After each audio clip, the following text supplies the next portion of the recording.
Okay, Lisa, can you give us your full name and tell us where you were born and what you did growing up? Okay. I was born in Reno, Nevada. My name is Lisa Marie Webb. I just, grew up in Reno, Nevada. It was like any place, you grow up. But the hardest part about Reno is that very little things at that time was very little for kids to do because it's a gambling town. But other than that, I just went to high school and graduated and decided right then that I was going to join the Army, Did you have any brothers or sisters? I have an older brother, an older sister. Her name is Patricia. I have an adopted family, Shannon, and Bailey and Devin, and they're all, Shannon and I are actually the same age. The others are all younger than me. They're all adults obviously now.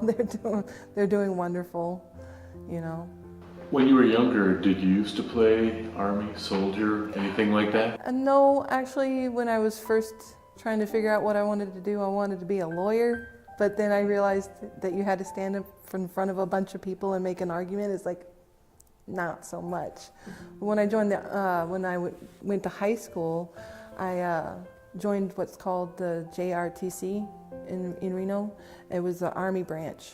And they basically, when I first joined that course in high school, it was so that I wouldn't have to do PE and health class, because doing the JRTC program, you get credit for both of those, because they do both in that class. And they taught you all about, military structure, etiquette, rules, regulations, how to properly wear your uniform, and how to march.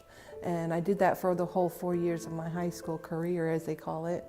I loved it, and then when there wasn't very much money, so I knew I wasn't going to be able to get a scholarship or anything like that, or pay for college on my own. And I made the decision when I graduated that I was going to join the Army. I already knew what I needed to know, or at least the basics, in order to make a life. So you went directly into the Army right from high school? Correct. I graduated and then joined. Okay. Mm-hmm. Obviously for you it wasn't a problem when you had to sign the papers saying, okay, I'm giving my next 4 years or more to service for my country? No, it wasn't a problem. I mean, it was the first time away from home, but I was excited, scared, nervous, you name it, But I scored well on my ASVAB, and they said that they gave me, in all actuality, they gave me 2 choices of jobs. I could either be a supply sergeant or a Patriot missile specialist. And I asked my recruiter, well, which one has the best civilian counterpart? Obviously, working on a bomb, you don't have very many options. So I took the course of going to be a 92 Yankee supply sergeant, which is good because I enjoyed doing my job, and I stayed in that MOS my entire career. So when you were in basic training, you always hear all these horror stories. Tell us about your story of basic training. Basic training was really, I had to take big steps back, because even though I did know the basics of being a soldier, I didn't know on how to actually be a leader, or, they did teach some of that when I was in high school, but it was, mostly just glanced over. But I had to, remind myself that even though you know some of what they're teaching you, you don't know everything. So you gotta, listen to what they're telling you, not assume that you know what you're doing. Instructors. Oh my God. How they're depicted. Tell us about one of the instructors that you had. Okay. There was 3 drill sergeants for each platoon, or each company. We were actually one company in each platoon, and we had 4 platoons in that company. And in my platoon, we had 3 drill instructors. The highest ranking was an E7, and she was from the Philippines. And she was less than 5 feet tall, so she had great strides to get past, as you can imagine. But she was hilarious. You got her riled up and she'd go off to talking. She was speaking English, but you could barely make out what she was saying. And then we had two other male drill instructors who were younger and lower ranking. One of them, I remember his name was Drill Sergeant Crabtree. And of course, you know, he was the gruff, tall, older male who just wanted to have a persona, and so of course he got dubbed as Drill Sergeant Crabapple. And then we got our other drill sergeant. There wasn't much about him that made me remember much, except that he was there. You know, he didn't stand out for much, you know, in all of the stress of what we were doing. Drill Sergeant Crabtree, he was the one that we remembered. At least I did. So, where were you stationed? For basic training, I was in Fort Jackson, South Carolina. And then from there? I went to Fort Lee, Virginia for training, for AIT, for Advanced Infantry Training. That's where we actually learned our primary MOS. Okay.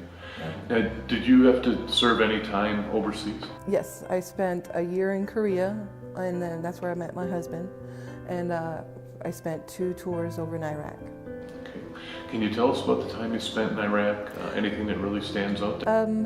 In the first time I went was in 95 to 90, 05 to 06.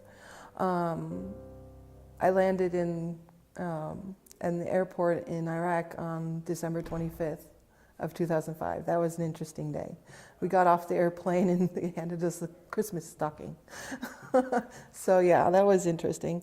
And then it was just one interesting event after another, you know, trying to learn my footing as to how to get along with, I mean, I was a brand new unit. They had already been there for a few months before I even got there.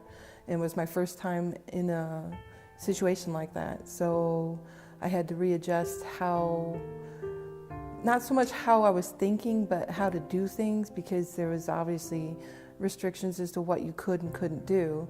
The biggest thing was trying to get used to the environment, because the weather and everything was just totally radical compared to anything I'd ever been in. There was monsoons, there was, you know, rainy seasons, there was sandstorm seasons, and it was all just really weird, you know, and interacting with everybody who'd already been in the unit for longer than me. They already knew how to interact with their fellow squad members, platoon members, whatever.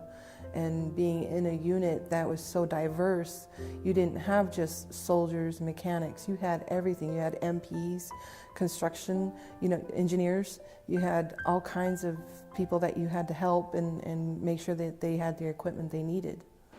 Did you lose anybody? Not the first rotation. Well, in Alpha Company, one of our sister companies, because I was in HHC, and Alpha Company, they were our engineers, and they lost 3 soldiers while I was there. The sad thing is I barely knew them, because I was in HHC, like I said, and I helped them somewhat with their supply, but mostly I was just, you know, in my own company. But the second time I was there, I lost a friend who was just way too young to lose, in my opinion. The hardest part about losing her was the fact that it was on Mother's Day. So it was a bad day. And then, so every Mother's Day, it's kind of hard to celebrate that day, but you get past it as best as you can. Do you remember your last day? In the military or in Iraq? No. In the military, I was sad because I didn't want to leave. I wanted to stay. I wanted to keep going because I loved my job. I mean, my husband was very supportive the entire time. I mean, for 8.5 years, he was a stay-at-home dad while I was in the Army. And then when I got out, it was my turn to be the stay-at-home mom, and it was just a really big adjustment. And like I said, my last day as a soldier was just really sad. I'm still, to this day, anybody who asks me, I tell them, if the government ever wanted me to come back and be a soldier, I would jump at the chance. because I loved my job. I loved what I was doing. You work at the Williston Library right now. Yes. Can you relate anything from your time in the service to what you're doing right now? No. Oh, well, a little bit, because, you know, you're still helping people.